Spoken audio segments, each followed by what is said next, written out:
Shalom a todos los hermanos, bendiciones a todos los hermanos que se conectan y están con nosotros, a toda la audiencia de Algo Nuevo para Ti, así como también a Teshua TV. Es un gusto y es un privilegio que cada semana estén junto con nosotros estudiando.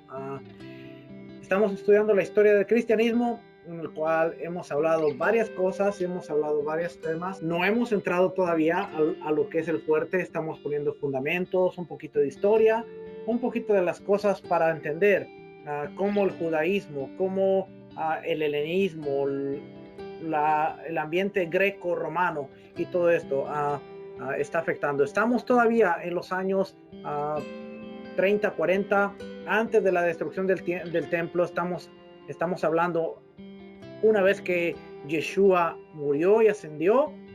Estamos viendo a los primeros discípulos en su ambiente, en lo que se conocía como los creyentes, los del camino, según de acuerdo a Hechos, de acuerdo a la tradición, los primeros cristianos, y lo que se conocía como la iglesia que nació en Pentecostés, que ya hemos hablado y hemos visto que la iglesia no nació en Pentecostés, pero sí hubo un mover a través del Ruach, y sucedió algo muy interesante en lo que fue el aposento alto, que cuando nosotros nos ponemos a ver aposento alto, realmente podemos ver que los discípulos, los talmidim, estaban en las áreas del templo cuando sucedió lo de Pentecostés.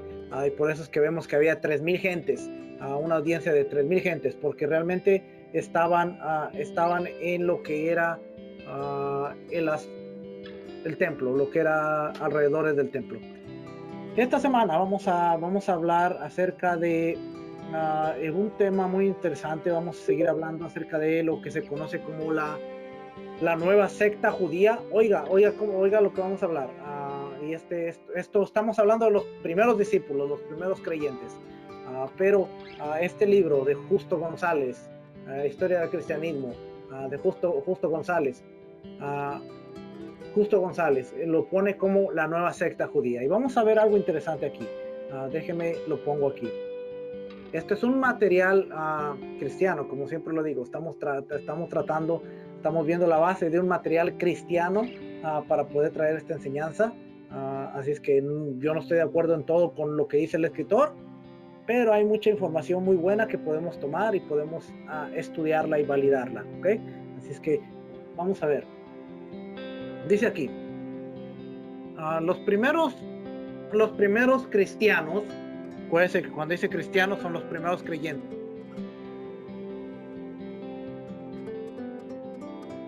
Los primeros creyentes no creían que pertenecían a una nueva religión. Oiga, dice, los primeros cristianos no creían que pertenecían a una nueva religión. Ellos eran judíos, y la principal diferencia que les separaba del resto del judaísmo era que creían en el Mesías, que creían que el Mesías había venido, mientras que los demás judíos seguían aguardando su advenimiento. Su mensaje a los judíos no era, por tanto, que tenían que dejar de ser judíos, sino al contrario, que ahora que la edad mesiánica se había inaugurado, debían ser mejores judíos.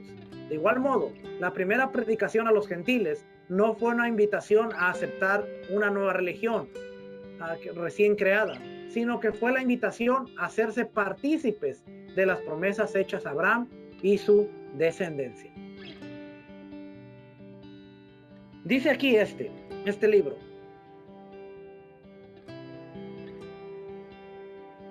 Espérame tantito, que ya la voz me está fallando.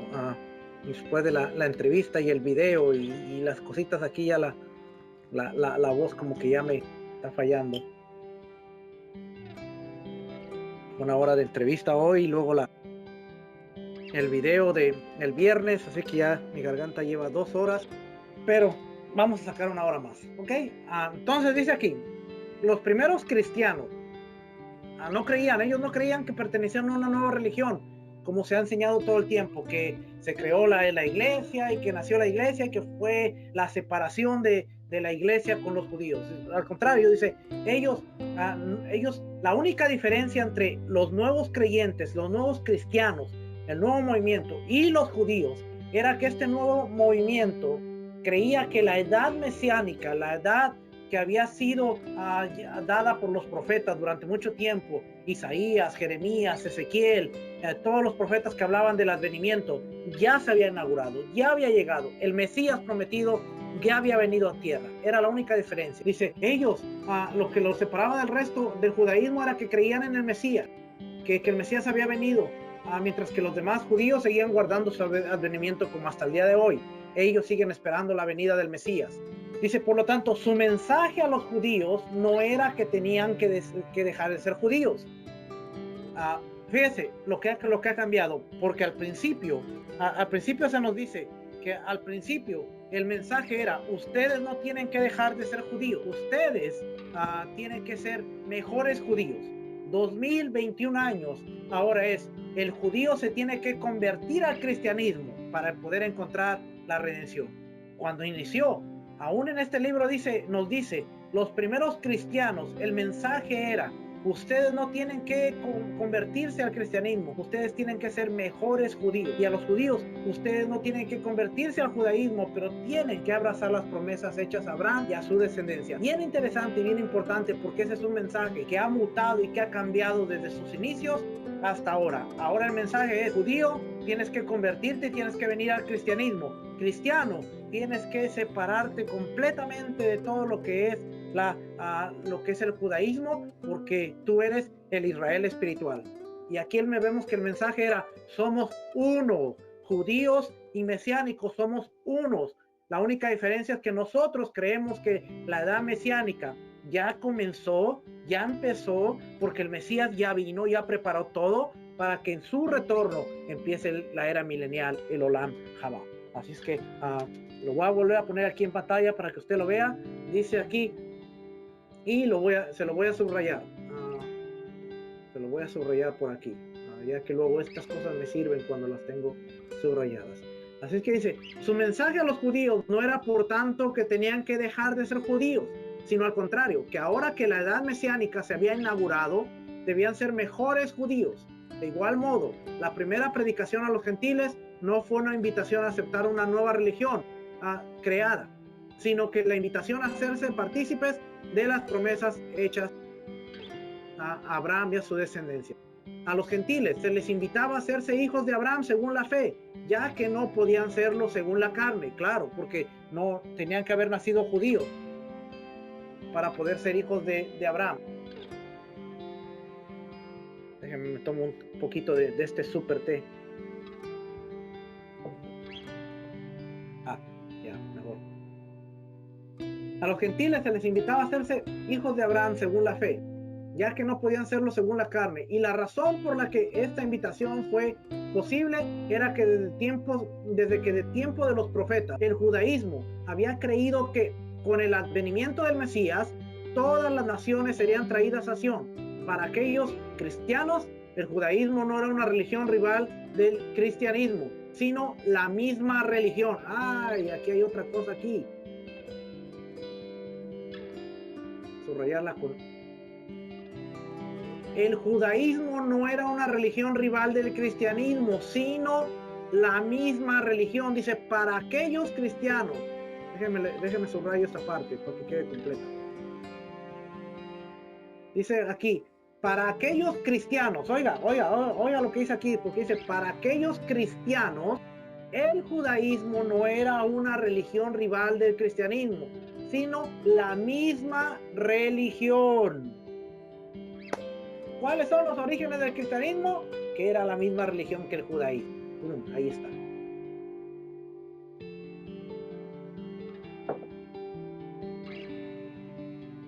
Conocer las bases, conocer las raíces de la cristiandad te va a llevar a entender que el cristianismo y el judaísmo eran uno solo en sus comienzos, eran lo mismo. ¿Tenían una que otra diferencia? Sí, como ahora aún en raíces hebreas hay una que otra diferencia. No pasa nada, seguimos hacia adelante, seguimos caminando, pero tenemos la misma misión. Así es que dice, para aquellos cristianos el judaísmo no era una religión rival del cristianismo, sino la misma religión. Mucha gente se ofende y dice, es que yo no tengo religión, yo tengo relación. Es que yo no tengo religión, yo tengo comunión. Siempre y cuando usted tenga un sistema de creencias, usted tiene religión. Usted tiene sistema de creencias. Si usted hace las cosas de una manera, usted tiene cantos, usted tiene un orden, usted tiene la forma de hacer las cosas cada domingo en su servicio, usted tiene religión. Así es que ese cliché de yo no tengo religión, yo tengo relación, no funciona, porque cuando usted estudia, usted se da cuenta de que todo mundo tiene religión. Aún el ateo tiene una religión, porque tiene un sistema de creencias que le lleva a no creer en Dios y tiene su religión. El ateísmo es una religión.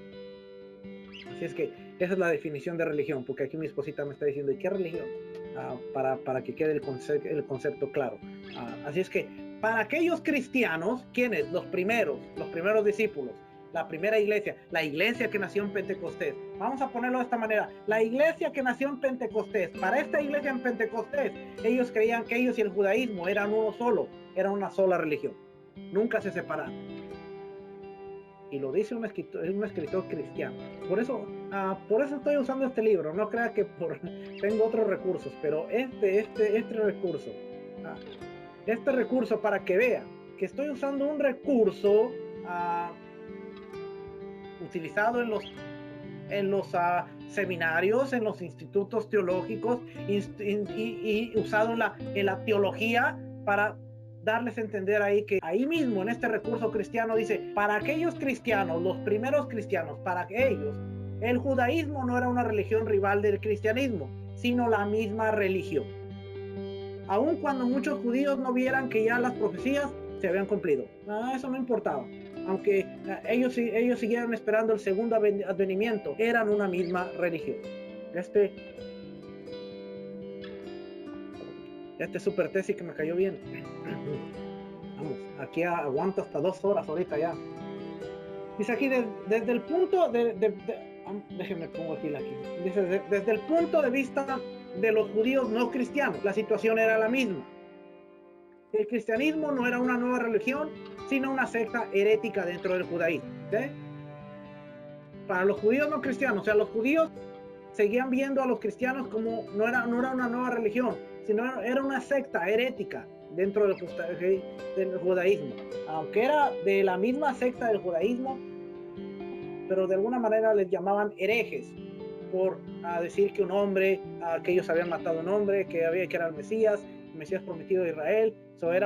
Eran los judíos herejes, así como la Iglesia Católica ve a los cristianos, los hermanos separados, los hermanos protestantes. Así los judíos decían, estos son los judíos herejes.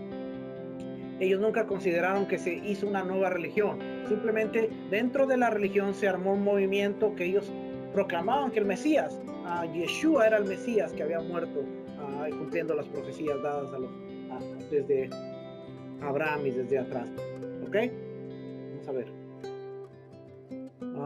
Dice aquí, ya hemos visto que el judaísmo del siglo I no era una unidad monolítica, sino que había de él diversas sectas y opiniones. Ya hablamos de que había los saduceos, los fariseos, los celotes, todos eran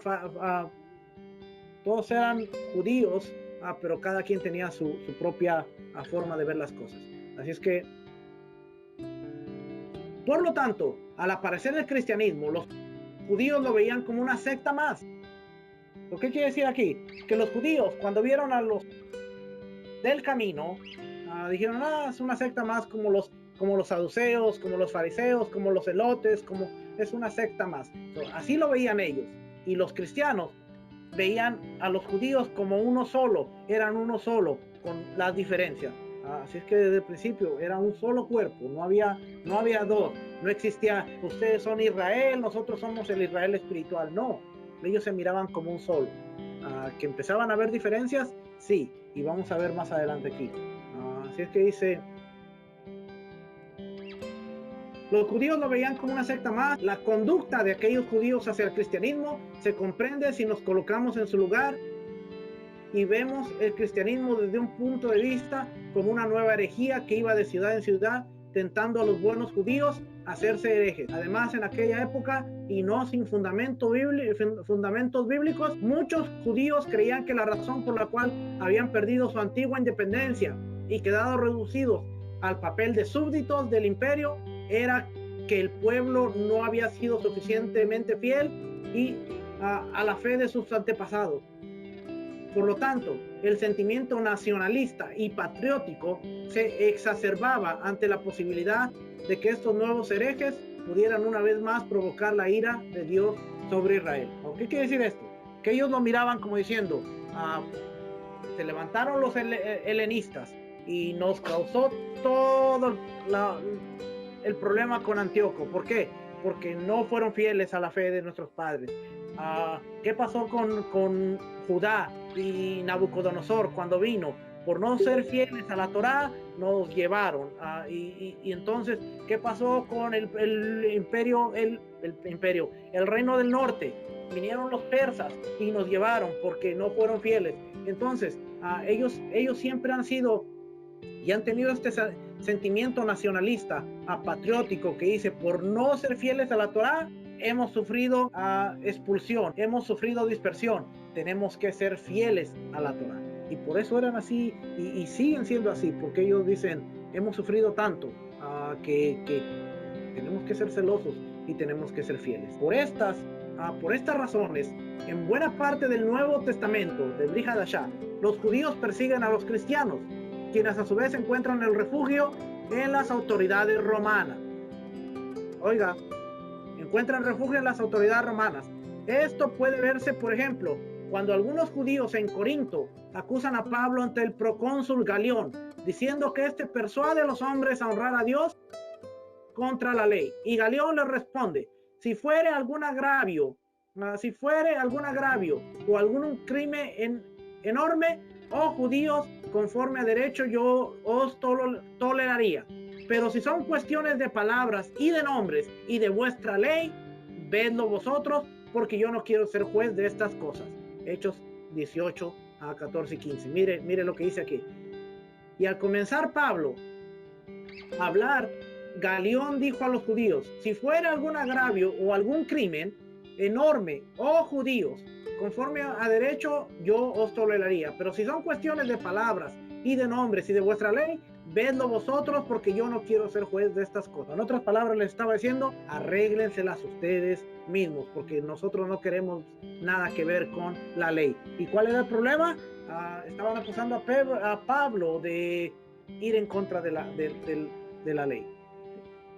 Más tarde, cuando se produce un motín en el templo, porque algunos acusan a Pablo de haber introducido a un gentil al recinto sagrado, y los judíos tratan de matarle, son los oficiales romanos quienes le salvan la vida al apóstol.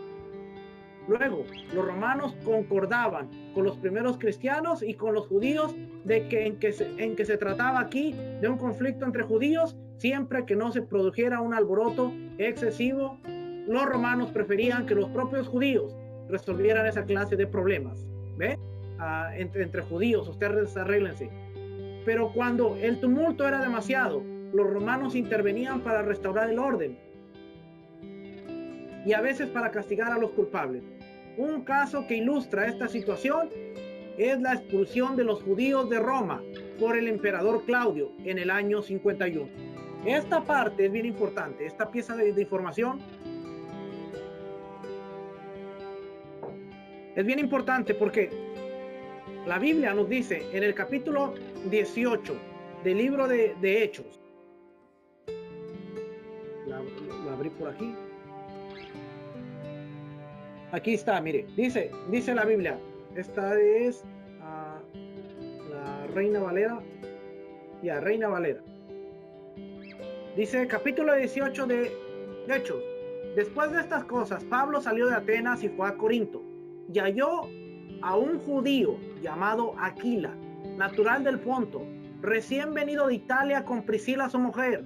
Aquila y Priscila, que tanto se mencionan, pero mire aquí, por cuanto Claudio era el emperador, había mandado que todos los judíos saliesen de Roma, y fue a ellos. Y como era del mismo oficio, se quedó con ellos y trabajaba junto con ellos, pues el oficio de ellos era hacer tiendas. y discutía en las sinagogas todos los días de reposo y persuadía a judíos y a griegos. Bien, esta parte es bien importante porque nos está diciendo que en el año 51 Claudio. Ahora tendríamos que investigar quién es Claudio. Tendríamos que ver quién es Claudio a través de la historia, y nos vamos a dar cuenta que el emperador Claudio saca a los judíos de Roma. ¿Y a qué lo quiere llevar? Déjenme ver si me da información por aquí.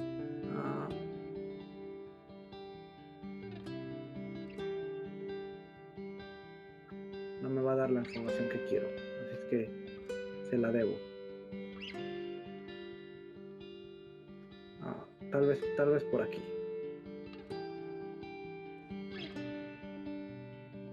Aquí tenemos la herramienta, no se preocupe, se va a tardar un poquito, pero ¿a qué me refiero? Hay una carta que está escrita a los romanos, que Pablo le escribe a los romanos. Hay un judío que sale de Roma. Normalmente los encargados de las sinagogas eran gente que tenían estudio. Y dice que Claudio saca a todos los judíos de Roma. ¿Quién se quedó a cargo de las congregaciones de Roma? No había judíos. Los sacó a todos. Expulsó a los judíos de Roma. Por eso es que en el capítulo 11 de Romanos, Pablo está hablando y está trayendo corrección sobre un asunto que ahora los romanos están diciendo: ha desechado Dios a Israel. Y Pablo viene en el capítulo 11 de Romanos y dice: ¿ha desechado a Dios a su pueblo Israel? De ninguna manera, porque yo soy de la tribu de Benjamín. Y empieza a hablar en lo que se conoce como el olivo injertado. Ustedes que son las ramas, y está hablando de todas estas cosas, diciendo: ustedes romanos son las ramas injertadas, porque desde ahí ya venía la teología de reemplazo. Dios la tiene contra los judíos y ahora quedamos. Y ahí vamos a empezar a ver que la iglesia de Roma se empieza a desviar un poquito. Así es que mire, aquí tengo a Claudio, el cuarto emperador de Roma, que reinó durante los años 41 al 54 después de la era común, a quien fue enviado en el caso de Pablo y también César y Claudio. Y aquí vemos algunas imágenes de Claudio.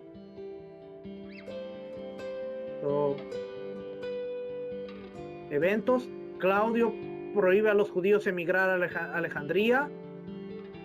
Claudio declara libertad religiosa para los judíos. Los judíos son expulsados de Roma. Fíjese, aquí dice, a ver si me da.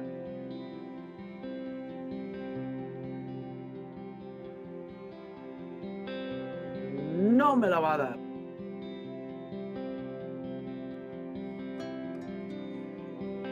Para la próxima se la tengo. Pero ahí dice: los judíos, a Claudio expulsa a los judíos de Roma. ¿Ve? Voy a buscar más información sobre eso. Ahora ya me quedé en ese Claudio expulsa a los romanos de Roma, a los judíos.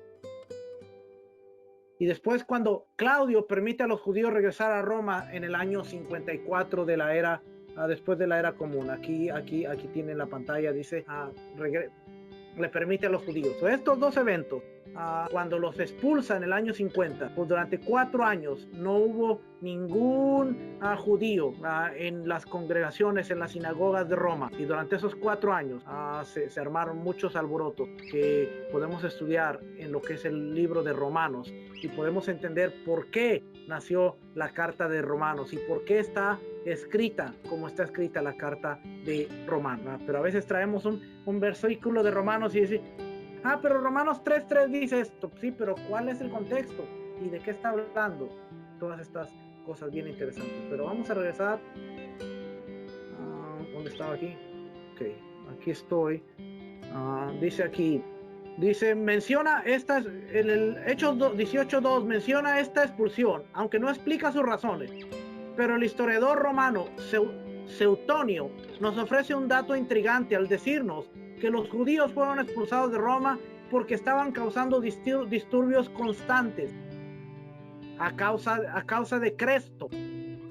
La mayoría de los historiadores concuerdan en que Cresto no es otro más que Cristo, cuyo nombre ha sido mal escrito. Por lo tanto, lo que sucedió en Roma parece haber sido que, como en tantos otros lugares, la predicación cristiana causó tantos desórdenes entre los judíos que el emperador decidió expulsarles a todos. En Roma, en esos tiempos, todavía la disputa entre judíos y cristianos. Oiga, aquí en Roma, en esos tiempos, todavía la disputa entre judíos y cristianos parecía ser una cuestión interna dentro del judaísmo. Sin embargo, según el cristianismo fue extendiéndose cada vez más entre los gentiles y la proporción de judíos dentro de la iglesia fue disminuyendo, tanto cristianos como judíos y romanos fueron estableciendo distinciones cada vez más claras entre el judaísmo y el cristianismo. Entre más gentiles empezaron a llegar, empezaron a marcarse unas diferencias entre lo que eran los judíos y los cristianos, los romanos. Y estas diferencias son las que empiezan a marcar lo que va a ser lo que formaría la iglesia católica, porque no nació la iglesia cristiana. Después de estos movimientos, lo que nació en el año 300 fue la iglesia católica, y después en el año 1500 con Lutero es que vuelve a aparecer la iglesia cristiana en escena. Pero aquí empieza la cosa, cuando dice judíos y romanos fueron estableciendo distinciones cada vez más claras entre el judaísmo y el cristianismo. También hay ciertas indicaciones de que en medio del creciente sentimiento nacionalista, oiga, porque esto es importante.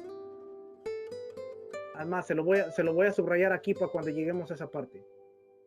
A mí me gusta, igual que subrayo mis libros, subrayo mis libros electrónicos. Dice, también hay ciertas indicaciones de que en medio del creciente sentimiento nacionalista que llevó a los judíos a rebelarse contra Roma y culminó en la destrucción de Jerusalén, los cristianos, especialmente los gentiles entre ellos, trataron de mostrar claramente que ellos no formaban parte de ese movimiento. Cuando viene la destrucción de Roma, de Jerusalén, en el año 70, el templo y la destrucción, los judíos eran considerados como rebeldes, como una raza que no se sometía, que eran instigadores, incitadores.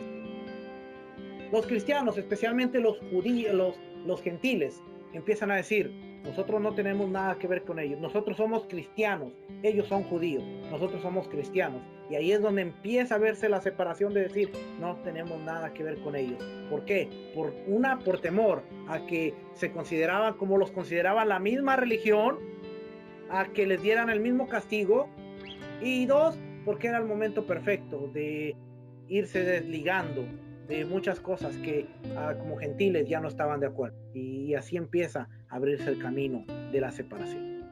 ¿Okay? Pero estamos hablando del año 70. El resultado de todo esto fue que las autoridades romanas se enfrentaron por primera vez al cristianismo como una religión aparte del judaísmo. ¿Ve? Fue la primera vez.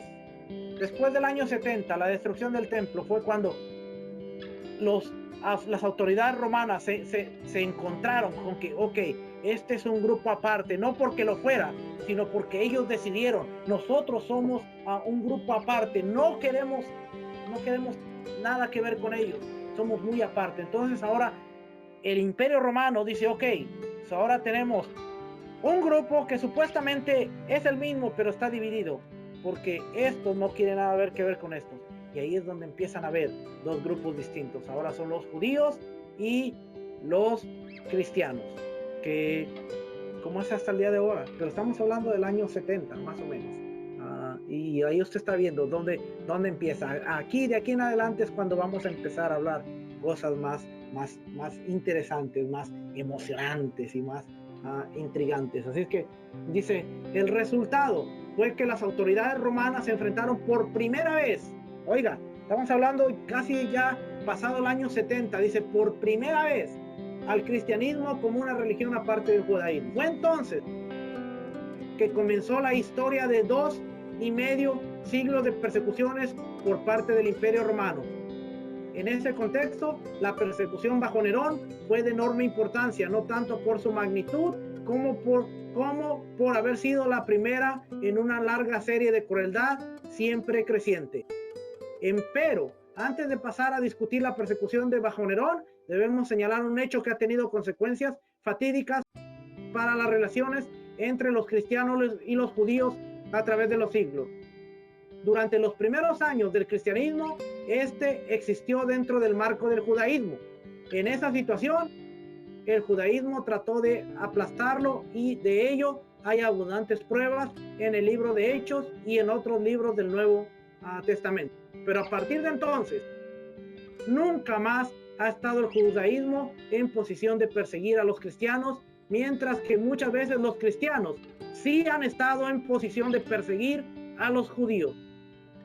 Cuando el cristianismo vino a ser la religión de la mayoría y los judíos se volvieron una minoría dentro de toda una sociedad que se llamaba cristiana, fueron muchos los cristianos que, impulsados por lo que se dice en el Nuevo Testamento acerca de la oposición de los judíos al cristianismo, fomentaron el sentimiento antijudío y llegaron hasta el extremo de la matanza de los judíos. Por lo tanto, es de suma, dice aquí, permítame tantito.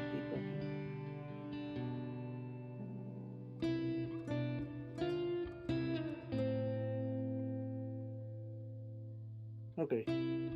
Dice aquí, por lo tanto, dice, ¿dónde está? Ya me perdí. Ok, aquí está. Por lo tanto, es de suma importancia que nos percatemos que aquellos judíos que persiguieron a los cristianos en el primer siglo lo hicieron creyendo de servir a Dios, y que los cristianos que hoy vuelven la situación al revés y practican el antijudaísmo están haciendo precisamente lo mismo que condenan en aquellos judíos de antaño. Aquí es donde empieza a levantarse la guerra, y aquí es donde las cruzadas, y vamos a ver a los papas enviando cruzadas para liberar o para ayudar a los judíos. Realmente eran cruzadas. A los caballeros templarios que se ven en las películas, en las novelas, en la historia.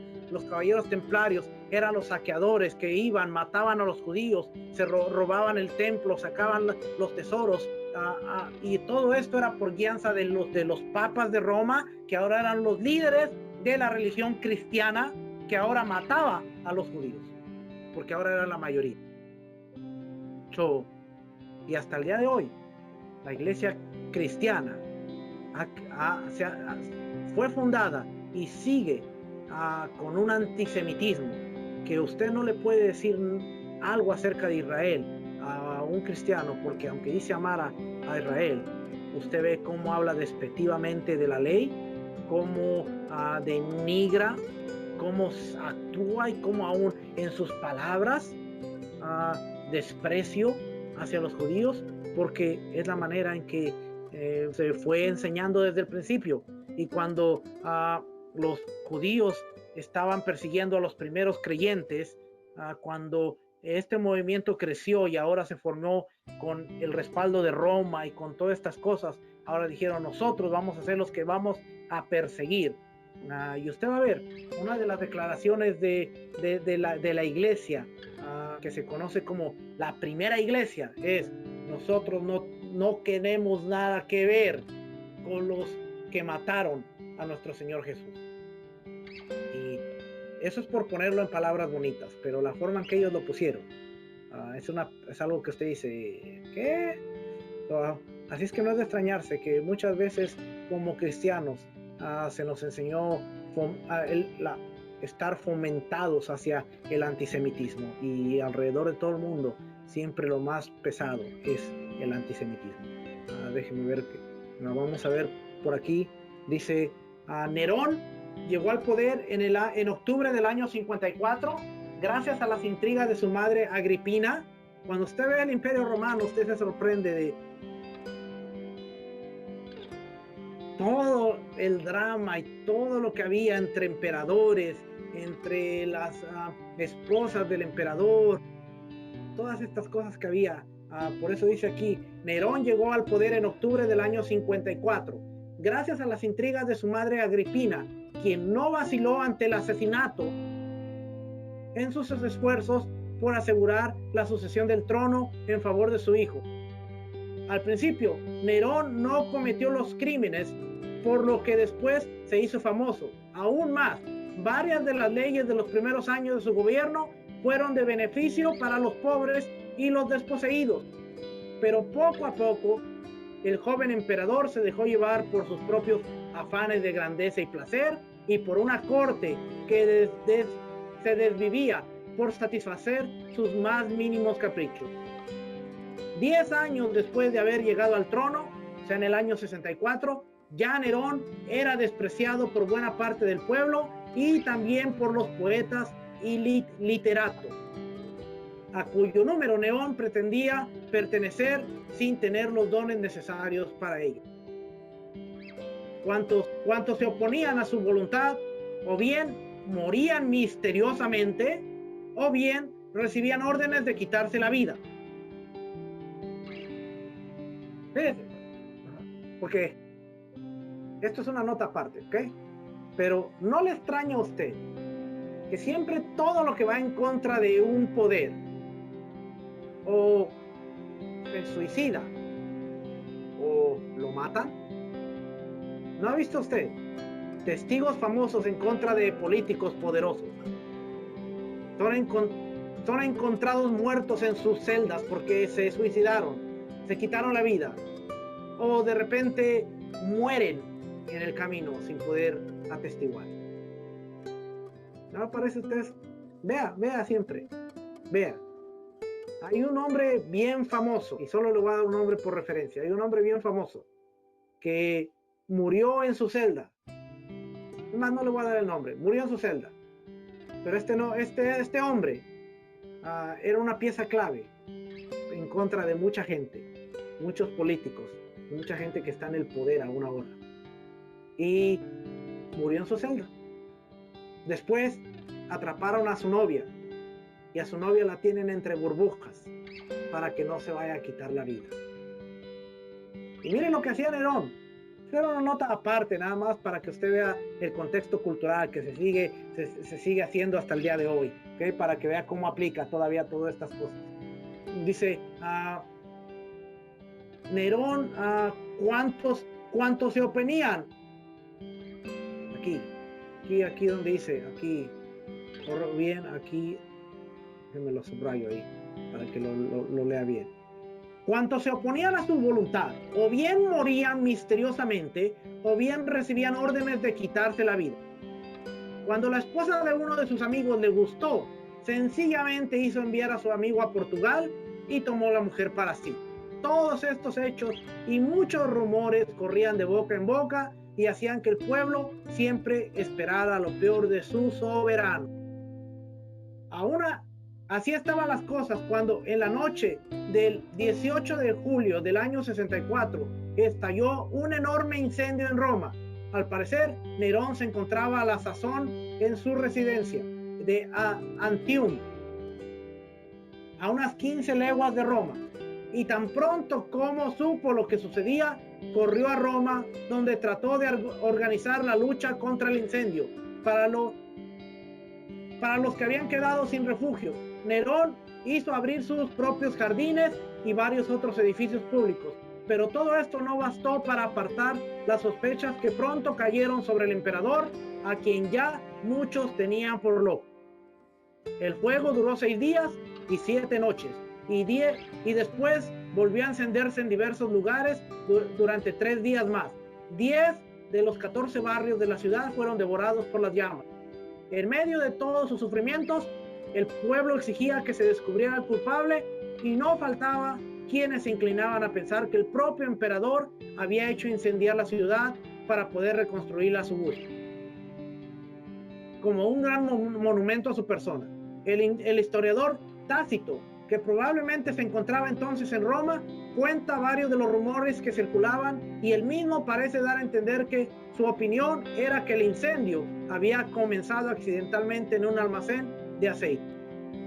Pero cada vez más las sospechas recaían sobre el emperador. Según se decía, Nerón había pasado parte del incendio en lo alto de la torre de Mecenas, en la cumbre del Palatino, vestido como un actor de teatro, tañendo su lira y cantando versos acerca de la destrucción de Troya.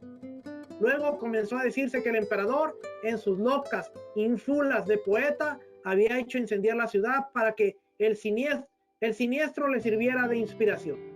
Nerón hizo todo lo posible por apartar tales sospechas de su persona, pero todos sus esfuerzos resultaron inútiles mientras no se hiciera recaer la culpa sobre otro. Dos de los barrios que no habían ardido eran la zona de la ciudad en que había más judíos y cristianos. Por tanto, el emperador pensó que le sería fácil culpar a los cristianos. El historiador Tácito, que parece creer que el fuego fue un aceite y que por lo tanto la acusación hecha contra los cristianos era falsa, nos cuenta lo sucedido. A pesar de todos los esfuerzos humanos, de la libertad del emperador y de los sacrificios ofrecidos a los dioses, nada bastaba para apartar las sospechas ni para destruir la creencia de que el fuego había sido ordenado. Por lo tanto, para destruir ese rumor, Nerón hizo aparecer como culpables a los cristianos, una gente a quienes todos odian por sus abominaciones, y los castigó con muy refinada crueldad. Cristo, de quien toman su nombre, fue ejecutado por Poncio Pilato durante el reinado de Tiberio. Detenida por un instante esta dañina superstición, apareció de nuevo, no solo en Judea, donde estaba la raíz del mal, sino también en Roma. Es el lugar donde se dan cita y encuentran seguidores de todas las cosas atroces y abominables que llegan desde los rincones del mundo. Por lo tanto, primero fueron arrestados los que confesaron ser cristianos, y sobre la base de las pruebas que ellos dieron fue condenada una gran multitud, aunque no se les condenó por incendio como por el incendio como por su odio a la raza humana. Esto está en los anales de Tácito, en el 1544. Estas palabras de Tácito son valiosísimas, pues constituyen uno de los más antiguos testimonios que han llegado hasta nuestros días del modo en que los paganos veían a los cristianos. Al leer estas líneas, resulta claro que Tácito no creía que los cristianos fueran verdaderamente culpables de haber incendiado a Roma. Aún más, la refinada crueldad de Nerón no recibe su aprobación, pero al mismo tiempo este buen romano y persona culta y distinguida cree mucho de lo que se rumora acerca de las abominaciones de los cristianos y de su odio a la raza humana. Tácito y sus contemporáneos no nos dicen en qué consisten estas abominaciones que supuestamente practicaban los cristianos. Tendremos que esperar hasta el siglo II para encontrar documentos en los que se describen estos rumores malsanos, pero cuáles hayan sido, el hecho es que Tácito los cree y que piensa que los cristianos odian a la humanidad. Este último se comprende si recordamos que todas las actividades de la época, el teatro, el ejercicio, las letras, el deporte, etc., estaban tan ligadas al culto pagano que los cristianos se veían obligados a ausentarse de ellas. Por tanto, ante los ojos de un pagano que amaba su cultura y su sociedad, los cristianos parecían ser misántropos que odiaban a la raza humana. Pero Tácito sigue contándonos lo sucedido en Roma a raíz del gran incendio. Además de matarles a los cristianos, se les hizo servir de entretenimiento para el pueblo. Se les vistió en pieles de bestias para que los perros los mataran a dentellas. Otros fueron crucificados y a otros se les prendió en fuego al caer la noche para que iluminaran. Nerón hizo que se abrieran sus jardines para esta exhibición, y en el circo él mismo ofreció un espectáculo, pues se mezclaba con las gentes disfrazado de conductor de carrozas o daba vueltas en su carroza. Todo esto hizo que se despertara la misericordia del pueblo en contra de esta gente que merecía castigo ejemplar, pues veía que no se les destruía para el bien del público, sino para satisfacer la crueldad de una persona. Una vez más, vemos que el historiador pagano o el historiador, sin mostrar simpatía algunas de los cristianos, se da a entender que el castigo era excesivo, o al menos que la persecución tuvo lugar no en pro de la justicia, sino por el capricho del emperador. Además, estas líneas tenemos una descripción escrita por uno que no fue cristiano, de las torturas a que fueron sometidos aquellos mártires. Del número de mártires sabemos poco, además de lo que nos dice Tácito. Hay algunos documentos cristianos de fines del siglo I y del siglo II que recuerdan con terror aquellos días de persecución bajo Nerón. También hay toda clase de indicios que dan a entender que Pedro y Pablo se contaban entre los mártires neronianos. Por otra parte, todas las noticias que nos llegan se refieren a la persecución en la ciudad de Roma, y por tanto es muy probable que la persecución, aunque muy cruenta, haya sido local y no se haya extendido hacia las provincias del imperio.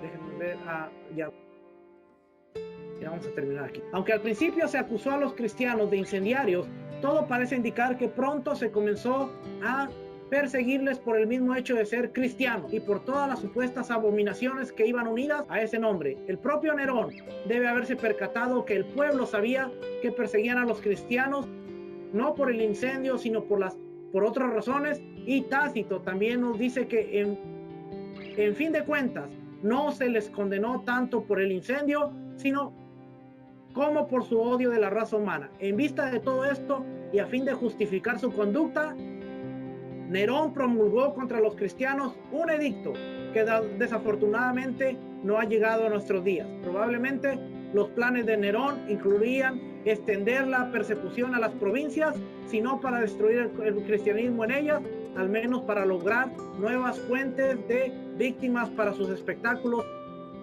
Pero en el año 68, buena parte del imperio se rebeló contra el tirano y el Senado romano lo depuso. Prófugo y sin tener a dónde ir, Nerón se suicidó. A su muerte, muchas de sus leyes fueron abolidas, pero su edicto contra los cristianos siguió en pie. Esto quería decir que mientras nadie se ocupara de perseguirles, los cristianos podían vivir en paz. Pero tan pronto como algún emperador u otro funcionario decidiera desatar la persecución, podían siempre apelar a la ley promulgada por Nerón. Por lo pronto, nadie se ocupó de perseguir a los cristianos. A la muerte de Nerón se siguió un periodo de desorden, hasta tal punto que los historiadores llaman al año 69 el año de los 4 emperadores. Por fin, Vespasiano pudo tomar las riendas del Estado y luego le sucedió a su hijo Tito, el mismo que en el año 70 había tomado y destruido a Jerusalén. En todo este periodo, el imperio parece haberse detenido de los cristianos, cuyo número seguía aumentando silenciosamente. Nerón es una de las partes bien importantes para entender la persecución, para entender cómo se les acusaba. Y dice que esta persecución estaba normalmente en Roma, en la iglesia o en el área local de Roma, pero pronto se iba a extender a las provincias. Y vemos que en el año 70, con Tito subiendo como al trono, haciéndolo emperador, él destruye Jerusalén. Y ya por aquí usted va viendo que ya para el año 64 ya hay una diferencia. Ya hay un grupo que se llama los cristianos y hay un grupo que se llama los judíos.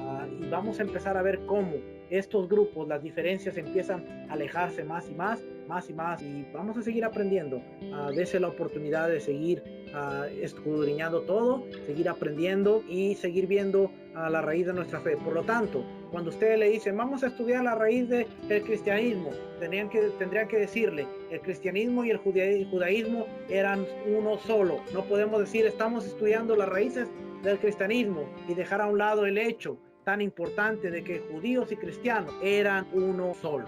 Familia, nos estaremos viendo la próxima semana en una edición más de El Cristianismo a través de la historia. Espero que usted se dé cuenta de que esto no se trata de atacar a nadie, no se trata de decirle nosotros estamos en lo correcto, sino ver a través de la historia. Ver a través de la historia, usted puede ver el Imperio Romano, usted puede ver a Claudio, puede ver a Nerón, puede ver a Tito a través de la historia, y puede ver que el cristianismo, el judaísmo y todo esto está ligado a todo lo que ha ido mutando y ha ido cambiando a través de la historia. ¿Por qué se nos hace difícil entender muchas cosas?